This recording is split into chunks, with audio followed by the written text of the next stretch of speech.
दोस्तों, क्या आपको पता है कि इंडिया आज वर्ल्ड की largest real time payment market बन चुका है, जहां लास्ट ईयर 2021 के अंदर इंडिया में total 48 billion plus real time transaction हुए थे। और दोस्तों, भारत की इस अचीवमेंट के पीछे जिस चीज का योगदान सबसे अहम रहा वो है इंडिया का अपना यूनिफाइड पेमेंट इंटरफेस यानी UPI payment system. I am sure आप में से मैक्सिमम लोग आज ऑनलाइन पेमेंट करते वक्त यूपीआई का यूज सबसे ज्यादा करते होंगे, क्योंकि इसने ट्रांजैक्शंस को बहुत ही सिंपल और फास्ट बना दिया है। यूपीआई आज भारत को उस मुकाम पर ले गया है जहां चीन, अमेरिका और साउथ कोरिया जैसे देश भी हमसे डिजिटल ट्रांजैक्शंस के फील्ड में काफी पीछे रह गए हैं। और इंडिया में यूपीआई की सक्सेस को देखते हुए अब दुनिया के दूसरे देश भी इसे अपनाने की कोशिश में हैं। इनफैक्ट गूगल ने अमेरिका के फेडरल रिजर्व बोर्ड को यह सजेस्ट किया है कि अमेरिका को भी भारत के यूपीआई जैसा कोई real time payment system develop करना चाहिए। लेकिन दोस्तों, अब आपके मन में ये सवाल आता होगा कि भारत में यूपीआई की शुरुआत आखिर हुई क्यों थी? ये पेमेंट सिस्टम वीजा और मास्टर कार्ड से अलग क्यों है? और अमेरिका व चीन जैसे देश हमारे यूपीआई सिस्टम से घबराए क्यों हैं? दोस्तों, इन सारे सवालों के जवाब हम आज की इस वीडियो में जानने वाले हैं। तो चलिए वीडियो को शुरू करते हैं। दोस्तों, सबसे पहले बात करते हैं कि यूपीआई इंडिया में कब और कैसे आया और भारत को आखिर ये न्यू पेमेंट सिस्टम क्रिएट करने की जरूरत क्यों पड़ी। दोस्तों, यूपीआई के आने से पहले भारत में डिजिटल ट्रांजैक्शंस लगभग ना के बराबर होते थे। हालांकि हमारे देश में कार्ड बेस्ड पेमेंट सिस्टम और इंटरनेट बैंकिंग बहुत पहले से मौजूद है। साथ ही एनपीसीआई ने 2012 में रुपे कार्ड को लॉन्च किया था, जिससे कार्ड बेस्ड ट्रांजैक्शंस के नंबर बढ़ सके। लेकिन इस सब के बावजूद भी लोग इंडिया में डिजिटल ट्रांजैक्शंस को नहीं अपना रहे थे।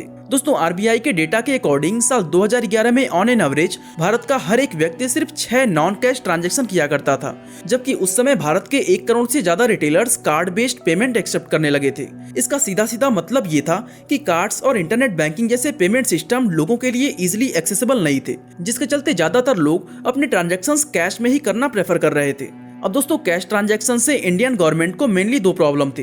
पहली तो ये कि इससे लोगों के लिए टैक्स चोरी करना बहुत आसान हो जाता था, क्योंकि कैश ट्रांजैक्शन को ट्रैक करना पॉसिबल नहीं है। और दूसरा ये कि इससे हमारे इन्वायरमेंट पर काफी नेगेटिव इफेक्ट पड़ता है, क्योंकि करेंसी नोट्स बहुत आसानी से फटकर खराब हो जाते हैं और फिर ऐसे में आरबीआई को नए नोट्स इशू करने पड़ते हैं। और दोस्तों, ये चीज भारत के ग्रीन इंडिया इनिशिएटिव के बिल्कुल अगेंस्ट है। ऐसे में इन प्रॉब्लम्स को सॉल्व करने और डिजिटल इंडिया कैंपेन को प्रमोट करने के लिए भारत को एक नए इंडिजिनस पेमेंट सिस्टम की जरूरत पड़ी। और दोस्तों, इसी पर्पस को फुलफिल करने के लिए 2016 में एनपीसीआई ने यूपीआई को लॉन्च कर दिया। अब दोस्तों, आपके मन में ये सवाल आ रहा होगा कि यूपीआई दूसरे डिजिटल पेमेंट से अलग कैसे है और इसके बेनिफिट्स क्या हैं। इसे समझने से पहले हमें ये जानना होगा कि यूपीआई पेमेंट सिस्टम आखिर काम कैसे करता है। अब दोस्तों, मान लो आप कोई दवा लेने के लिए एक मेडिकल स्टोर पर जाते हो, जिसका प्राइस है 200 रुपए।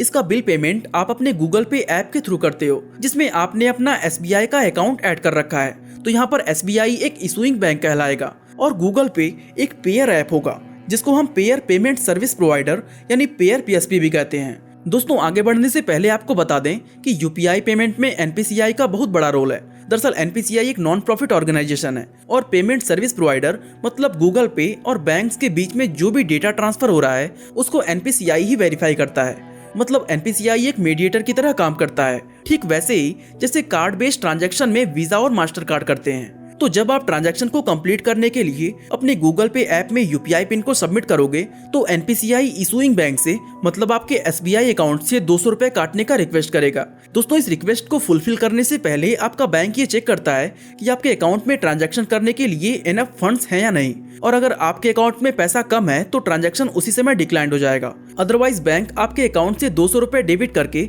इसकी डिटेल्स एनपीसीआई को फॉरवर्ड कर देता है। अब दोस्तों, मान लेते हैं मर्चेंट का बैंक अकाउंट एचडीएफसी बैंक में है, तो यहाँ पर एचडीएफसी एक रिसीविंग बैंक होगा। अब एनपीसीआई उस 200 रुपए के पेमेंट डिटेल को लेकर रिसीविंग बैंक के पास जाता है और 200 रुपए को मर्चेंट के अकाउंट में क्रेडिट करने का रिक्वेस्ट करेगा।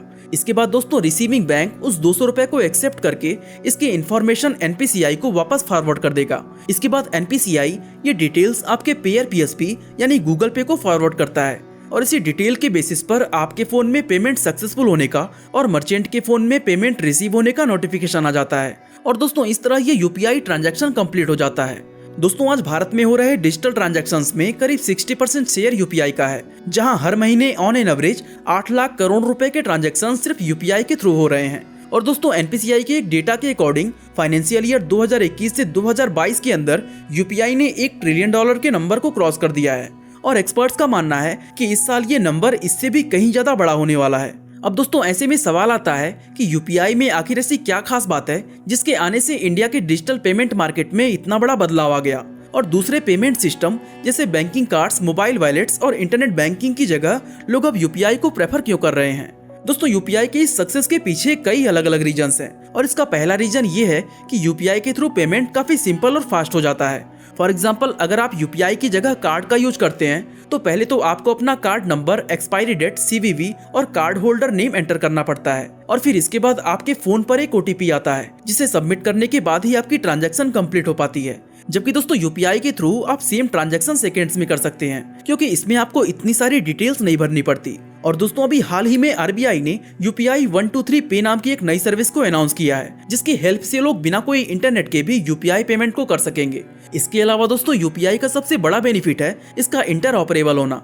मान लो कि आप गूगल पे ऐप का यूज करते हो लेकिन जिस मर्चेंट को आप पेमेंट करना चाहते हो उसका क्यूआर कोड पेटीएम का है, तो ऐसे में यूपीआई सिस्टम आपको ये फ्रीडम देता है कि आप किसी यूपीआई ऐप के जरिए किसी दूसरी कंपनी के यूपीआई ऐप पर बिना किसी परेशानी के पेमेंट कर सकते हैं। यानी इसके लिए आपको किसी पर्टिकुलर ऐप के साथ बदना नहीं पड़ता। इसके अलावा दोस्तों एनपीसीआई ने यूपीआई सिस्टम को कस्टमर और मर्चेंट दोनों के लिए बिल्कुल फ्री रखा है। यानी यूपीआई के थ्रू पैसा ट्रांसफर या रिसीव करने पर कोई भी चार्जेस नहीं लगते हैं और ये इसके सक्सेसफुल होने का एक बहुत बड़ा रीजन है।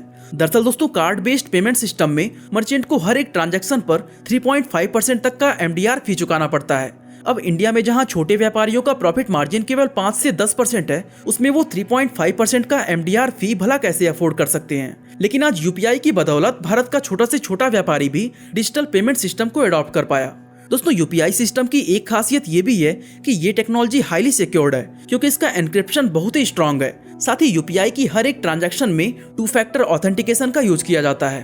अब दोस्तों ये जानने की कोशिश करते हैं कि अमेरिका और चाइना जैसे देश को हमारे यूपीआई पेमेंट सिस्टम से प्रॉब्लम क्यों है।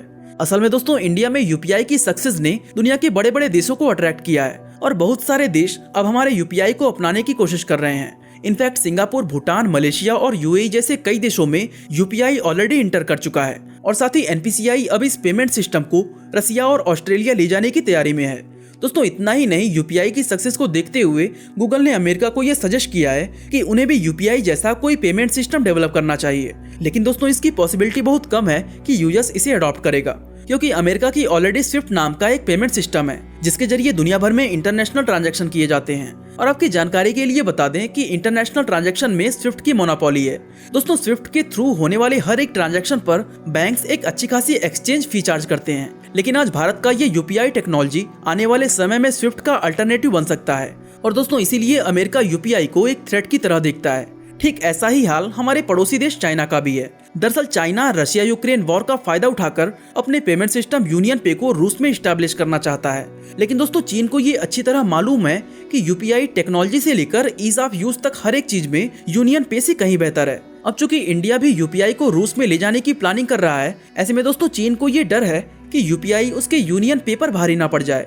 वैसे दोस्तों आने वाले समय में यूपीआई इंडियन इकोनॉमी को स्ट्रांग बनाने में सबसे बड़ा गेम चेंजर साबित होने वाला है। और दोस्तों इसी तरह अगर आप जानना चाहते हैं कि इंडिया में कैसे रुपे कार्ड ने वीजा और मास्टर कार्ड को खत्म कर दिया तो आई बटन पे क्लिक करके वीडियो को देख सकते हैं। बाकी आज के लिए बस इतना ही।